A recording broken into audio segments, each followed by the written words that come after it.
Bonjour à tous, bienvenue sur la chaîne Hélios Guidance pour votre guidance mensuelle sentimentale.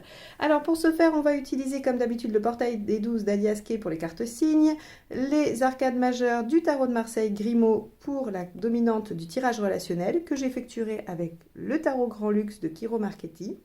Et je prendrai les arcades majeures du tarot de Marseille revues et dessinées par Frédéric Agide pour le tirage de vie émotionnelle. Autre information, si vous souhaitez apprendre à faire ces tirages-là, le relationnel et le général, ainsi que des prédictifs avec le tarot de Marseille, je propose un week-end de formation le 26 et 27 novembre, dans lequel je vous présente ces tirages-là. Donc, on apprendra les mineurs.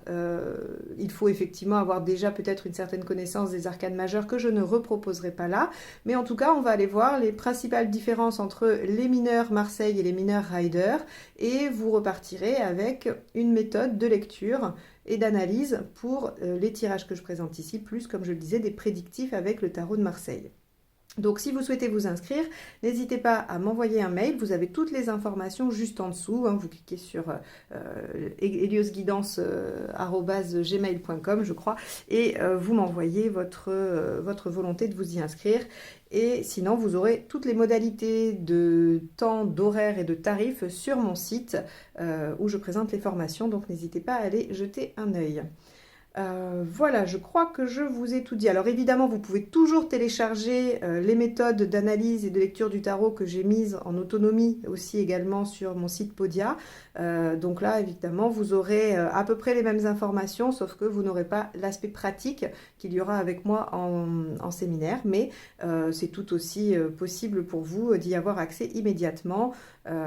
Et donc, les liens sont également dans la barre d'infos juste en dessous. Bon, et puis comme d'habitude, je finirai par remercier infiniment tous ceux qui sont abonnés à cette chaîne et tous ceux qui vont le faire tout de suite, juste pour me soutenir et me montrer que mes guidances vous sont utiles et que voilà, vous voulez soutenir mon travail. Donc merci infiniment à vous tous et je vous laisse avec votre tirage. Les Capricornes, allons voir ce que vous réserve le tirage relationnel de la période octobre-novembre.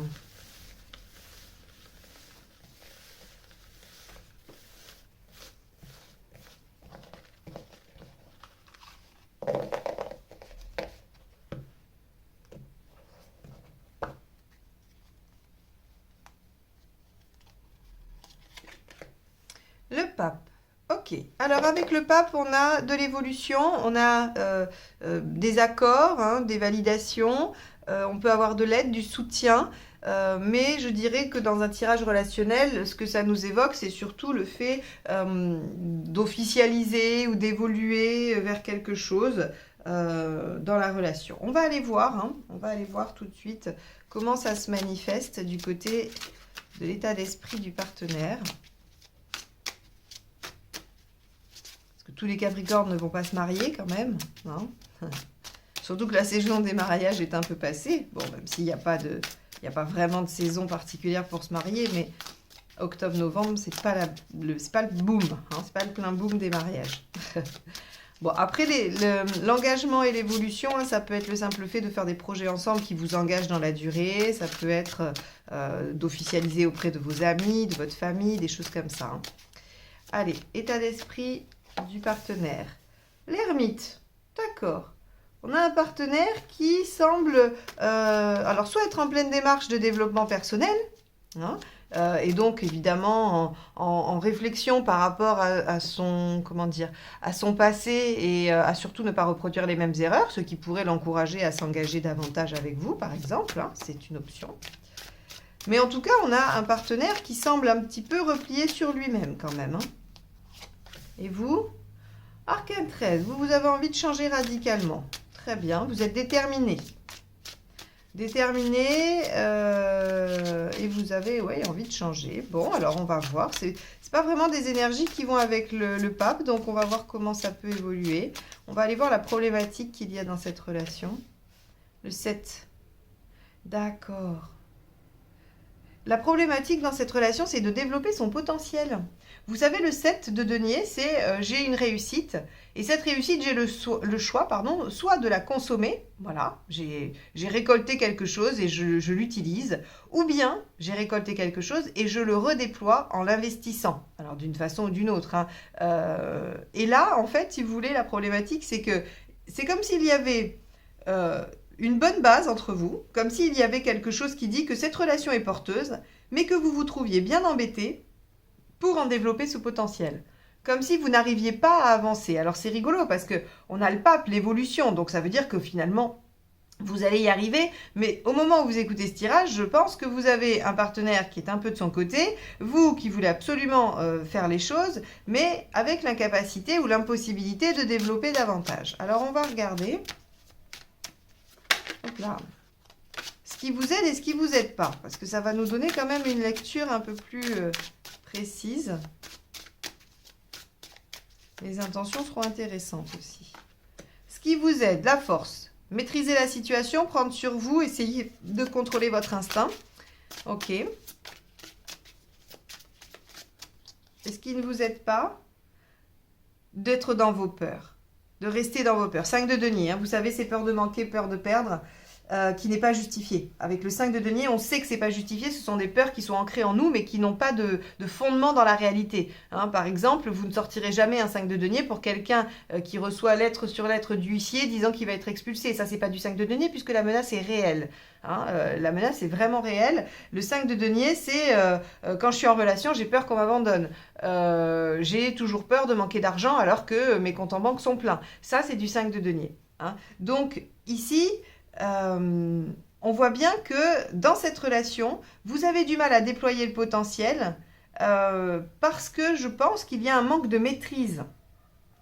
Le partenaire est probablement différent de ce à quoi vous vous attendiez. Il ne rentre pas dans vos critères et il ne fait pas ce que vous attendriez. Hein, comment on va dire ? Ce que vous attendez d'un partenaire, pardon. Il ne fait pas ce qu'il faut, il ne fait pas ce à quoi vous vous attendez, tout simplement, effectivement. Et donc, ça vient vous chercher du côté de vos peurs, de vos angoisses, et vous perdez vos moyens. Donc, on vous dit, reprenez le dessus. Dites-vous que, de toute façon, il y a du potentiel, et que vous allez pouvoir trouver le moyen de le déployer. Alors, comment ? Moi, j'aurais tendance à vous dire, le conseil qui marche dans tous les cas dans les relations, c'est communiquer. Celui-là, c'est un invariable. Il faut parler. Maintenant, avec un partenaire en ermite, peut-être que c'est pas si simple et que le dialogue est un peu complexe. Donc, on va aller voir la suite du tirage.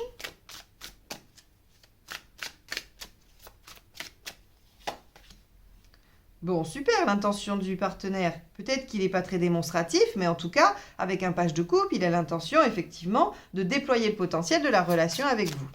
Bon. Et vous ? Justice. Ok. Alors, on va voir deux choses quand même, parce que là, le tirage peut partir dans deux directions selon votre situation. Il se pourrait qu'il y ait un partenaire quelque peu, alors je vais dire décevant sur certains aspects, et donc vous avez envie que les choses changent et vous êtes prêt ou prête à trancher et à dire stop. Alors qu'on a un partenaire qui est un petit peu introverti, qui est amoureux et qui a envie de développer les choses, mais qui visiblement n'arrive pas trop bien à trouver comment. Et donc vous êtes en fait vous oscillez soit dans le je veux absolument développer cette relation et je vais aller jusqu'au bout, je suis déterminée et c'est moi qui vais y mettre de l'ordre et on va avancer, ou bien je suis déterminée à ce que ça se passe comme je veux. Si ça ne se passe pas comme je veux ou comme je souhaite, hein, je ne dis pas que vous êtes impératif, hein, mais en tout cas, qu'il y ait des choses qui vous permettent de vous sentir dans la bonne direction. Et si ce n'est pas le cas, je trancherai et j'arrêterai. Bien. On va aller voir à la fin où vous en êtes.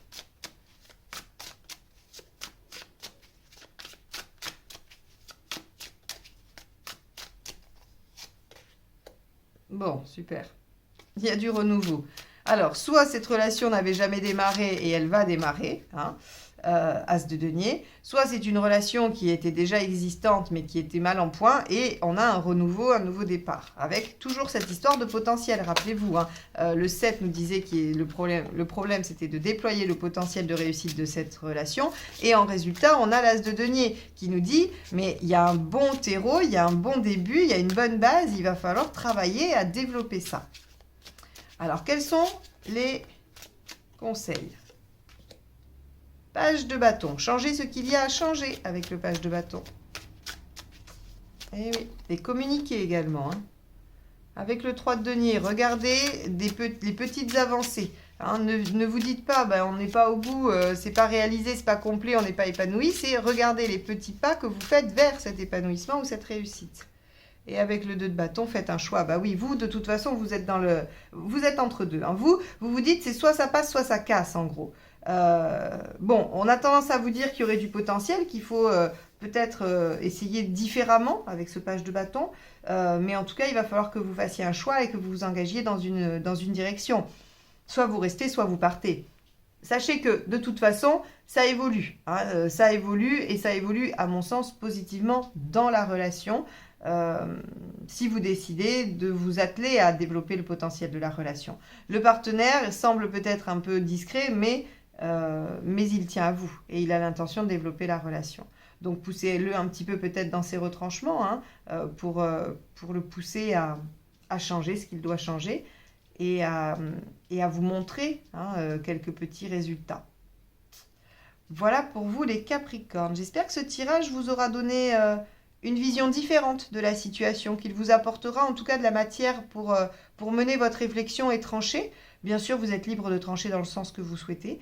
C'est justement les joies du libre arbitre. Le tarot vous indique les contextes à venir, mais il vous laisse libre d'y réagir comme vous le souhaitez. Donc, sentez-vous tout à fait libre si vous voulez arrêter cette relation, malgré son potentiel. On n'est pas obligé de tout développer dans la vie. Donc, voilà, je vous laisse avec cette réflexion pour ce tirage, et on va aller voir le tirage de vie émotionnelle.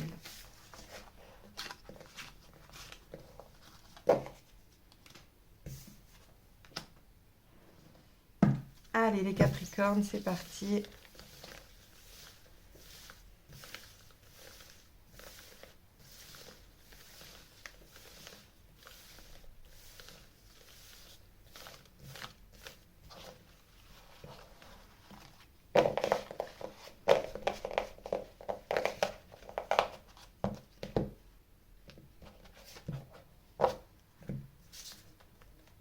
Alors, votre état d'esprit, tempérance. Ce que vous voulez, la lune inversée. Pourquoi ça ne marche pas? Battleur inversé. Ce qu'il faut faire, jugement. L'issue à court terme, le diable et le monde. Eh bien, les Capricornes, ce tirage est superbe. Vous allez conclure. C'est le diable qui me fait dire ça. J'aime bien rigoler. Je pense toujours à Jean-Claude Duss avec le diable. C'est bon, cela dit, c'est faux parce que Jean-Claude Duss il conclut pas, hein. Mais voilà, c'est rigolo. Alors, votre état d'esprit, c'est tempérance. Trouver un équilibre, peut-être même guérir de certaines blessures sentimentales, émotionnelles. Avec tempérance, on a envie de vraiment quelque chose de doux, qui coule, hein. D'ailleurs, à l'image de l'eau sur cette image. Avec tempérance, on veut trouver l'équilibre, l'harmonie, la douceur, on veut communiquer, on veut vraiment quelque chose qui enveloppe. Par contre, avec la lune inversée, dans ce tirage-là, qui est davantage psychologique, j'aurais tendance à dire qu'on veut extraire des choses de l'inconscient.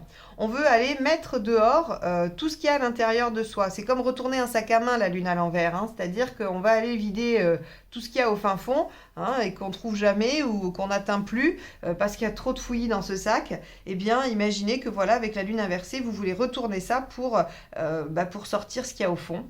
Et aller faire le tri, hein, le nettoyage. Voilà, vous videz votre sac à main et puis vous sortez les papiers, les ceci, les cela, vous rangez bien. Et après, vous remettez tout dans votre sac à main bien rangé. Donc, vous avez envie de faire ça avec votre inconscient et votre psychisme sur le plan émotionnel. Vous en avez un peu marre. J'aurais tendance à dire que vous voulez une guérison de blessures qui vous empêchent de progresser dans votre cheminement émotionnel et sentimental.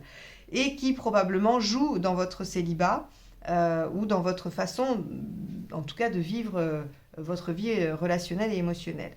Alors, ce qui vous empêche, c'est que ça reste au stade de l'envie. Parce que le battleur inversé, ce qu'il nous dit, c'est que vous mettez du temps à démarrer ça ou vous avez un petit temps d'inertie. Alors, il peut aussi nous dire que vous êtes épuisé. Hein, vous avez peut-être passé une période difficile et que ceci vous demanderait encore de l'énergie, du courage, de mettre des choses en place et que vous êtes un petit peu vidé et que vous auriez besoin de vacances. Alors, à vous de voir un peu dans quelle dynamique ça va. Est-ce que vraiment vous sentez cette fatigue intense qui vous empêche de vous mettre en route ou est-ce que tout simplement juste vous ne vous êtes pas mis en route et vous ne faites pas les choses et c'est pour ça que ça ne fonctionne pas. Alors, ce qu'il faut faire avec le jugement, je trouve que c'est intéressant parce que le jugement, il vous dit reconsidérer le passé. Hein, reconsidérer le passé pour y apporter un éclairage, un jugement et décider si oui ou non c'est à garder, à refaire ou pas. Donc, si vous videz votre sac à main, forcément vous allez retrouver des trucs du passé. Et vous allez devoir vous dire, est-ce que ça a été positif pour moi? Est-ce que ça m'a aidé? Comment j'ai réagi à ça? Est-ce que ma façon d'y réagir a été aidante ou pas? Toutes ces questions-là, il va falloir vous les poser à l'aide du jugement pour pouvoir savoir dans quelle direction vous allez. Alors, ce que nous dit le diable dans un premier temps, c'est que, au-delà du fait que vous allez conclure, c'est que vous récupérez le pouvoir. Le diable, c'est une lame de pouvoir. C'est une lame qui nous dit que vous possédez toutes vos capacités et vos compétences pour agir, pour avoir la maîtrise de la situation. Vous avez un pouvoir de conviction et de séduction immense et donc vous pouvez récupérer la main dessus. Et regardez la dernière carte, c'est le monde. On vous dit mais vous arrivez à ce que vous souhaitez. Donc si c'est rencontrer quelqu'un, eh bien vous rencontrez quelqu'un. Si c'est vous sentir mieux dans vos relations, eh bien ce sera vous sentir mieux dans vos relations. Mais quoi qu'il en soit, vous arrivez à un très bel épanouissement, une très belle réussite et les choses vraiment sont très très bien pour vous. Donc ici, on voit bien que ce tirage, il vous invite effectivement à vider votre sac à main, mais à vous y mettre, parce que le battleur, lui, il indique que vous n'arrivez pas à démarrer. L'envie est là, l'idée, la bonne idée est là, mais vous ne vous y mettez pas. Voilà pour vous les Capricornes. Bon, j'espère que ce tirage vous aura aidé, vous apportera matière à réflexion et vous guidera en tout cas dans votre cheminement sur cette période-là. Moi, je vous remercie infiniment de m'avoir écouté jusqu'ici et d'être présent pour les fidèles. Et je vous dis à très très vite pour de nouvelles guidances. Bye bye!